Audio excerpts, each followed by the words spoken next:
Our focus now. At least 3 people were killed after gunmen attacked Pakistan's paramilitary force headquarters in Peshawar.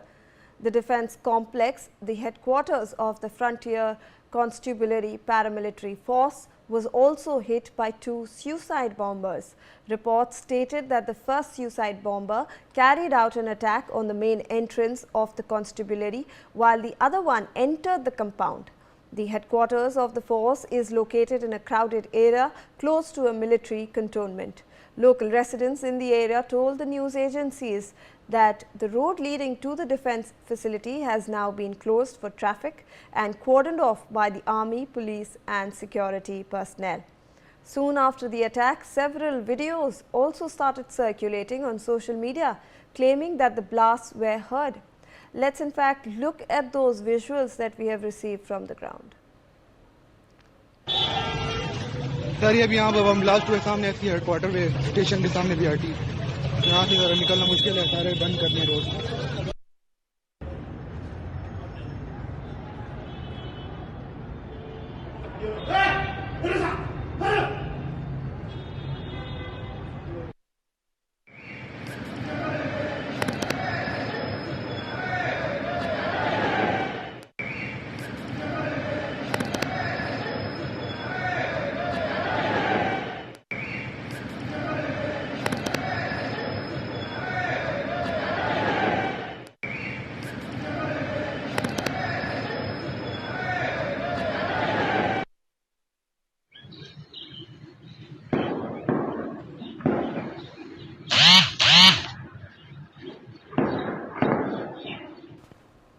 All right, joining us live on the broadcast is our Jammu and Kashmir Bureau Chief Ajay Jandyal with more details on this story. Ajay, we are learning of a large-scale attack in Peshawar where the Pakistan's paramilitary force headquarters has been attacked. 2 suicide bombers, that's what reports are telling us. What more details could you give us?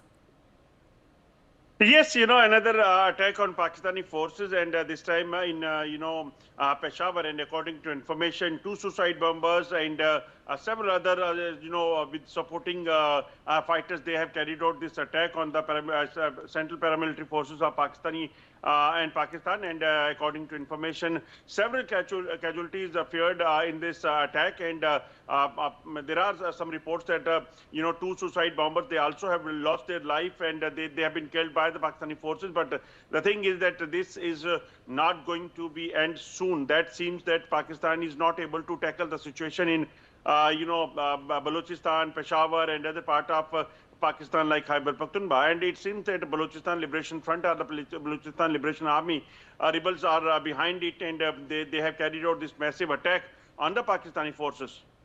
Absolutely, Ajay. In fact, also joining us on the broadcast is Brigadier Rajan Jamwal, defence expert. Thank you, sir, for joining us. Appreciate your time.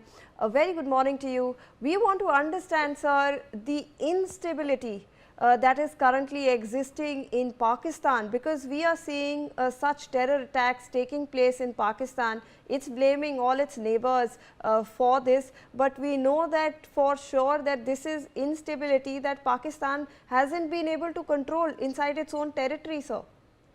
Yeah, obviously, I mean, it is their own karma, their own terrorists, which they have nurtured, they have grown, which are, again, emerging from their own backyard. So I have nobody else to blame than you.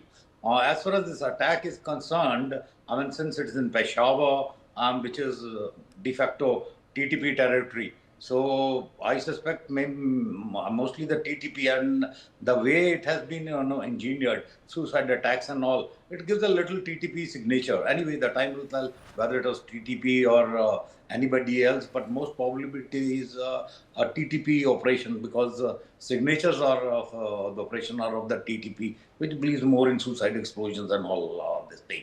I believe there have been casualties. Apart from the suicide bombers and one more gunman, there are at least confirmed 3-4 Pakistan the Frontier Constabulary people, which is an organization something like our CRPF.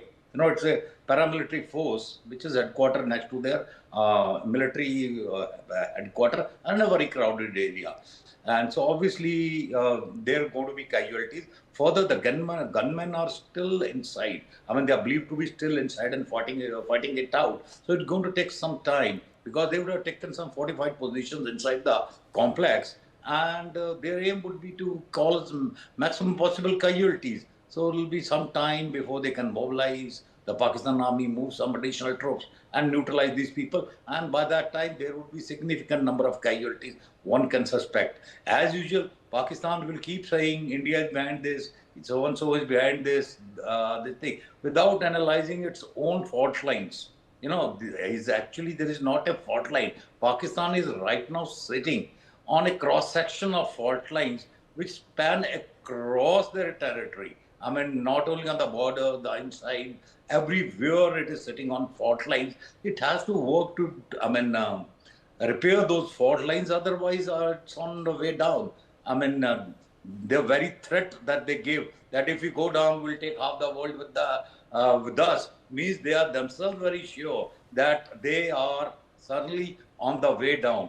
And like I keep saying, the beginning of the end has started, and I do not think the Pakistan army has now any resources left to actually tackle this, because all the resources are fully committed all over. I mean, if you just look at their deployments, this thing. In fact, they have even committed the reserves, and hardly anything is left with Pakistan army as far as the resources of troops are concerned to tackle this kind. And every time new threats are emerging. Earlier we thought Pakistan, Punjab was a little safe. This thing now with the firings and everything happening, even in Lahore, I mean, there is not a corner or an inch of land in Pakistan which you can call as a little secure and immune from whatever is happening. It is as if the whole countryside is in flames. And it's just a question of time. I'll look at it. Pakistan will not be able to tackle it. In the immediate operation, yes, they will get over. In 24 to 48 hours, they will be able to neutralize these gunmen who have entered the complex. But at what cost? Absolutely. That would be what damage they would have assisted, Right. inflicted on them by now. Absolutely. Yeah.